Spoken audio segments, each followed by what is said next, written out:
Peace and love.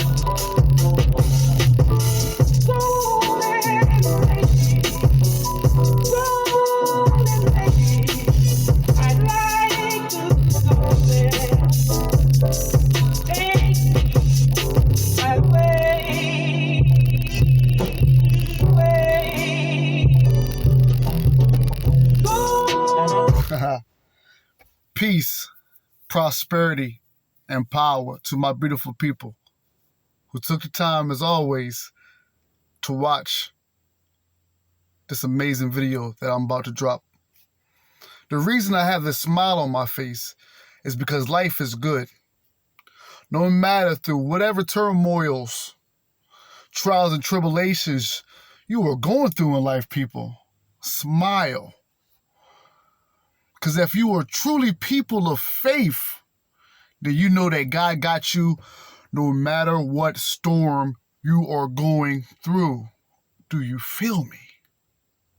Once again, peace, power, and prosperity. I am Minister Darius Marquise Corbin. It is always a pleasure. I have a few things I want to drop off to you. For those who always take the time to watch the whole video in its entirety, I have a special gem that I'm going to read to you. But before I get to that, I want to talk to my theologians, my people in the congregation, and everybody in between. Because like I've been saying for years now, we are in the age of Aquarius, a time where you cannot be looking for nobody to save you. Through your own will and through your own inner power, you will save yourself from this crazy world that we live in. Now, 2,000 years ago, over 2,000 years ago, there was a divine being who you call Jesus. Jesus is his Greek name. His real name is Yeshua. His Aramaic name is Yeshua. Once you look at what Jesus means in Greek, it means Isus, which means Hail Zeus. We're not saluting nobody except ourselves. So just know that. You may hear me say Yeshua because I'm saying his true name. Now, with that out the way, over 2,000 years ago, there was a divine being by the name of Yeshua. Since he was a child, he was divine. In his preteens, he traveled with some family members all across the world to learn ancient secret mysteries that were only known to the few who could handle the mysteries.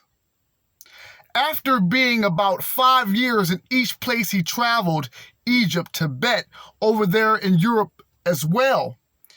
After spending so many years learning about these ancient secret mysteries, he came back to his hometown where he tried to tell the people who they were through who he was, as being represented as a son of the true Father, in which reality we are all true sons and daughters of God because we are Christ consciousness beings.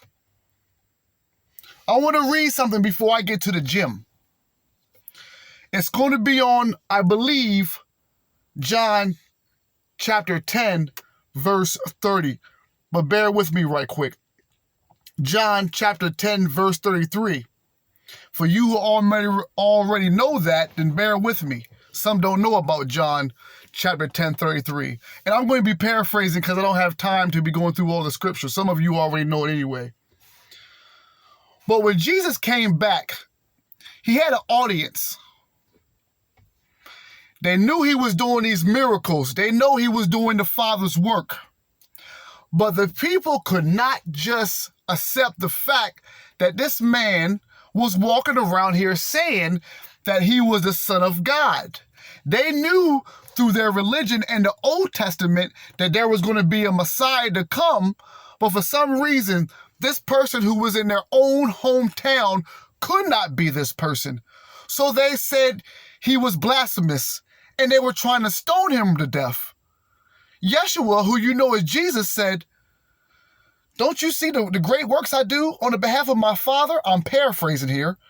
Don't you see the great works that I have done on the behalf of my Father, and you still want to stone me to death? They said, and I'm paraphrasing, for your great works, we don't stone you. That's not the reason why we're doing this. But you walking around here saying that you are the Son of God, the nerve of you. We grew up with you. Went to the same school. We know your mom. We know your pops. How are you the Son of God? Then he hit him with, well, isn't it written in your laws that ye are gods? That's what Yeshua said. Now hold on, because I'm coming with a point after this. He said, isn't it written in your law that ye are gods? For those who don't know what law he was talking about, then go to Psalms 82. That's what he's talking about. Go to Psalms in your King James Version, whatever Bible you got, and look up Psalms 82. Yet and still, with the great works he have done, with the fact that it was written in their law that they too are gods, they still wanted to crucify this man. But it was Christ's own will that crucified him. There's one church song that says, nothing but the blood of Jesus. Y'all remember that song? Nothing but the blood? Let me break down something before I get into this amazing gem that I'm about to drop off, because I'm not going to carry on too long. I did a lot of videos where you should get about who you are and the powers that you have within you. If you don't know by now, then you're never going to know me. Psalms 82, that was the law, that you are gods. When Christ went on that cross, and this is how powerful this is, when that blood was shed on that cross, mind you, Jesus, or Yeshua the man, was indwelled with the Christ consciousness. So when he was crucified, that blood was crystallized through Christ's energy. That's why we can talk the way we talk. That's why we can have the power and the Christ consciousness inside of us now, because that blood that he shed was already filled with Christ consciousness energy, and it crystallized. It went all through the world, all through the cosmos, and it gave us the ability to speak the way we speak with intelligence, to know that we are gods, and to know that we are come from a higher divine unity with God. So when they say nothing but the blood, understand that that blood through Christ was crystallized, and we reap the benefits of that blood. Stop walking around here thinking that you're just human flesh, that you're stuck in your animal ways. You have to reach higher elevations. And that's what this age that we're living in now. Don't be looking for nobody to save you, because they're not. Through your own will, knowledge, and understanding. Christ said, my people perish for lack of knowledge. And you still following people till this day. How dare you? And you wonder why you're going through the stress, the bull crap, the anxiety. It's you. Don't blame nobody else. Now, like I told you, I'm not going to hold too much time. I just said a lot already. It reminds me of a Jay-Z verse. Do you fools listen to music, or do you skim through it? Are you actually reading your Bible, or you just want to show off for the congregation? So Sister Jenkins can say something, or Deacon so-and-so can be proud of you, or the pastor can give you that eye that you've been looking for. Since we are spiritual beings, and since God, the essence of it, is nothing more than divine principle and divine laws which you can't break, and since God is all good and the only source there is, and we are inheritance to God, it's time for you, not as humans, not as vessels and skin and flesh, but as the pearl that is inside of you. That pearl that can only shine through, just like a oyster, can only shine through struggle and trials and tribulations. That's how you get to where you're going, through testimonies and through trials and through tribulations. So let me read this with 10 minutes and counting. I should be able to get all this done within 15 minutes. Listen, and listen closely.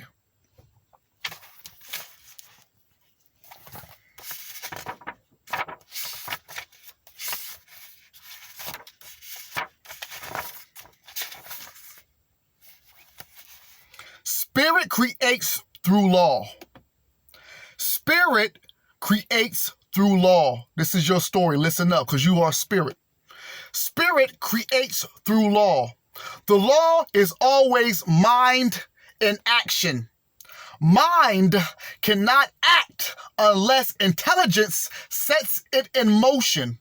In the great universal mind, man is a center of intelligence, and every time he thinks, he sets mind into action. You may ask, what is the activity of this mind in relation to man's thought? The answer is, it has to be one of mental correspondence. That is, mind has to reflect whatever thought is cast into it. Wonderful as universal mind is, it has no choice but to create whatever thought it is given it. What are you thinking about? Negativity? I can't do this. I can't afford this. It has to be one of mental correspondence. That is, mind has to reflect whatever thought it casts into it. Wonderful as universal mind is, it has no choice but to create whatever thought is given it. If it could contradict that thought, it would not be a unit, as we are one together. Since this would be recognizing something outside of itself, so let me read that in completion. If it could contradict that thought, it would not be a unit, since this would be recognizing something outside of itself. This is a point in truth which should not be overlooked. The one mind knows only its own ability to make whatever it is given. It sees no other power and never only its own ability. So let me read that in entirety so I'm not skipping nothing. The one mind knows only its own ability to make whatever it is given. It sees no other power and never only its own ability to make whatever is given it. It sees no other power and never analyzes or dissects it. It simply knows, and the reason why people do not understand this is that they have not realized what mind is. The ordinary individual thinks of mind only from the limitation of his own environment. The concept he has of mind is the concept of his own thinking. I'm just going to rewind all that right quick because I need you to understand this. The one mind knows only its own ability to make whatever is given it. It sees no other power and never only its own ability to make whatever is given it. It sees no other power and never analyzes or dissects it. It simply knows, and the reason why people do not understand this is that they have not realized what mind is. The ordinary individual thinks of mind only from the limitation of his own environment. The concept he has of mind is the concept of his own thinking, which is very limited. We are surrounded by an all-seeing, all-knowing mind, which is one and runs through all. The belief in the dual mind has destroyed practically all philosophies and religions of the ages and will continue to do so until the world comes to see that there is but one. Whatever name is given that, there is but one. It is this one that creates for us whatever we believe.